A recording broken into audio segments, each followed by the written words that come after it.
Hey everybody, it's Brian, and welcome to the 56th Qt tutorial with C++ and GUI programming. Today we're going to be covering the QSqlTableModel, and I've already got some code written because I didn't want to waste your valuable time.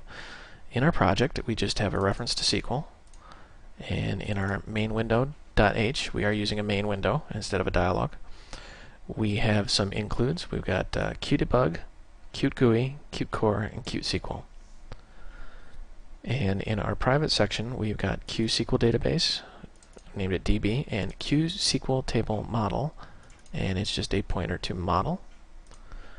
And in our implementation, very simply, we're just setting the central widget to the table and opening the database connection here. Haven't done any real error handling just for the sake of simplicity. Let's just save and run, build this thing, make sure there's no major problems going on here. Now, if you've been following along with these tutorials, you already have a DSN set up called myDSN32. Just going to show you the structure of my database real quick.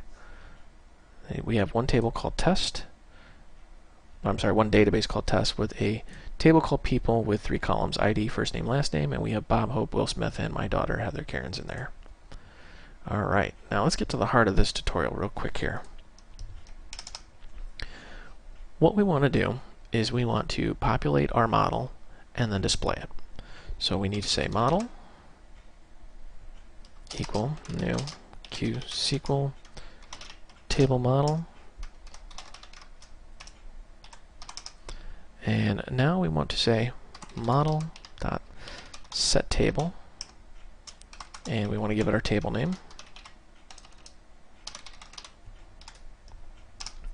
And then we want to say model select, and that selects the data and puts it into the model. And now we want to display the model, so we'll say UI table view set model. Alright, save and run. Now if you build this and everything goes as planned, you'll have data.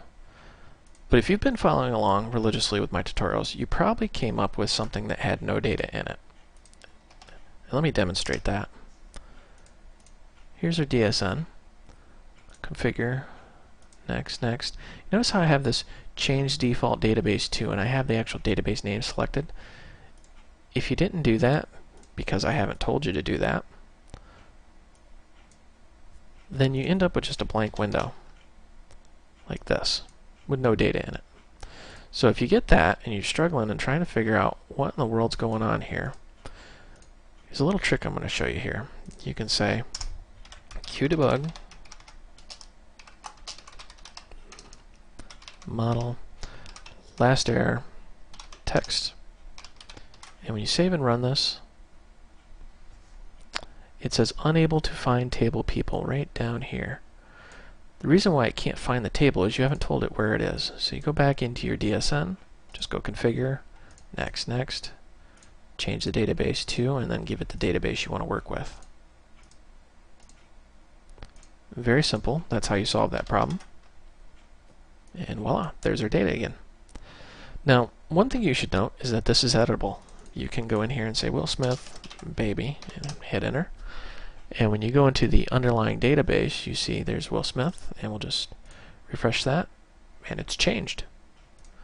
Now, Will Smith, in my personal humble opinion, gets a little annoying after a few movies, so we're just going to change him back to Will Smith.